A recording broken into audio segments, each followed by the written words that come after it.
ঈদ উল ফিতর কাল সারা দেশে চলছে উৎসবের আমেজ। ঈদের আগের দিনও বাড়ি ফিরছে মানুষ, তবে যানবাহনের চাপ কমেছে মহাসড়কে। একদম শেষ সময়ের ঈদ যাত্রায় ঢাকা টাঙ্গাইল ও ঢাকা ময়মনসিংহ মহাসড়ক যাত্রী নেই বললেই চলে। যাত্রী সংকটে বাস স্টপেজে খালি দাঁড়িয়ে অনেক গাড়ি, তবে এখনো বাড়তি ভাড়া নেয়ার অভিযোগ আছে। তাই অনেককেই জীবনের ঝুঁকি নিয়ে যাচ্ছেন ট্রাক পিকআপে করে। ঢাকা টাঙ্গাইল যমুনা সেতু মহাসড়কে নেই যানবাহনের চাপ, এতে স্বাভাবিক গতিতেই চলছে ঢাকা থেকে ছেড়ে আসা উত্তরবঙ্গগামী যানবাহন। অনেকেই ব্যক্তিগত যানবাহন ও মোটরসাইকেলে করে ঈদ করতে বাড়ি ফিরছেন। এদিকে ট্রাক ও পিকআপে করে গন্তব্যে পৌঁছাতে দেখা গেছে যাত্রীদের।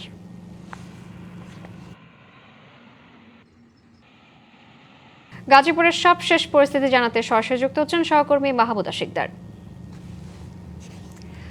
মাহমুদা, গাজীপুরের সবশেষ পরিস্থিতি জানাবেন, মহাসড়কে কি অবস্থা দেখছেন জানাবেন। গাজীপুরের দুটি গুরুত্বপূর্ণ মহাসড়ক, একটি ঢাকা টাঙ্গাইল এবং অপরটি ঢাকা ময়মনসিংহ মহাসড়ক।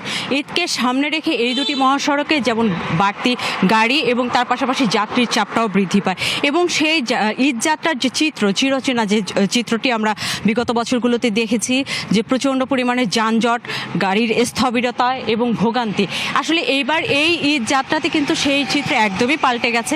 এবং তার পেছনে পুলিশের যেমন কঠোর অবস্থান, তার পাশাপাশি যে শিল্প কারখানাগুলো আছে গাজীপুরে, আপনি জানেন যে গাজীপুর একটি শিল্পাঞ্চল এলাকা, এবং এই শিল্পাঞ্চল হওয়ার কারণে প্রচুর পরিমাণের যে মিল ফ্যাক্টরিগুলো আছে, কারখানাগুলো আছে, সেগুলো কিন্তু একসাথে আগে ছুটি দিত, এবার কিন্তু দফায় দফায় ছুটি দিয়েছে। কোনাবাড়ি, ভোগড়া বাইপাস এবং টঙ্গী, এই যে এলাকাগুলো আছে শিল্পাঞ্চল এলাকা, এই শিল্পাঞ্চল এলাকাগুলো কিন্তু ভাগাভাগি করে ছুটি দেওয়ার কারণে কোনোটা সকালে দিয়েছে, কোনোটা দুপুরের পর, আবার কোনোটা তার পরের দিন। নগদ নিয়ে এলো হার না মানা হার অফার। সর্বনিম্ন 10,000 টাকা রেমিটেন্স নগদে পাঠালে থাকছে স্বর্ণের হার জেতার সুযোগ। এইভাবে করে দফায় দফায় ছুটি দেওয়ার কারণে কিন্তু মহাসড়কে চাপটাও বেড়েছে আসলে দফায় দফায়, এবং এই দফায় দফায় বাড়ার কারণে কিন্তু একসাথে চাপও পড়েনি যেমন তেমন যাত্রীদেরও আসলে এবারকার তাদের যে শেকড়ে টানে বাড়ি ফেরার যে যাত্রাটি, সেই যাত্রাটি একদমই খুবই স্বাভাবিকভাবে হয়েছে। তার ভিতরে গাজীপুরের ঢাকা টাঙ্গাইল মহাসড়কের চন্দ্রা এলাকাতে কিছুটা যানজটের সৃষ্টি হলেও ঢাকা ময়মনসিংহ মহাসড়কের অবস্থা কিন্তু যথেষ্ট শান্তিপূর্ণই ছিল।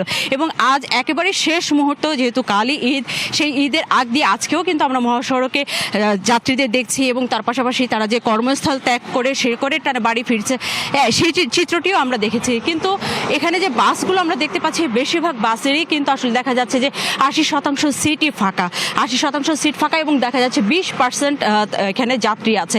আপনি যদি দেখেন, এটা ঢাকা ময়মনসিংহ মহাসড়কে কিন্তু একদমই ফাঁকা রাস্তাটি, কোনো ধরনের যানজট নেই, যাত্রী নেই, গাড়ি আছে, গাড়িগুলো বাস স্টপেজে দাঁড়িয়ে আছে, কিন্তু যাত্রী আসলে সেভাবে নেই। এবং বাড়তি ভাড়ার যে অভিযোগ, এই বাড়তি ভাড়ার অভিযোগটা বরাবরই ছিল, এখনও আছে, এমনকি আজকেও কিন্তু আছে। এবং এই বাড়তি ভাড়ার কারণে অনেকেই আমরা দেখেছি যে জীবনের ঝুঁকি নিয়ে বাস বাদ দিয়ে তারা ট্রাক এবং পিকআপে করে তাদের গন্তব্যস্থলে রওনা দিয়েছে। শ্রাবন্তী, এই ছিল একদম শেষ পর্যায়ে যে ঈদ যাত্রা, সেটি সম্পর্কে পাওয়া সর্বশেষ তথ্য। আপনাকে ধন্যবাদ।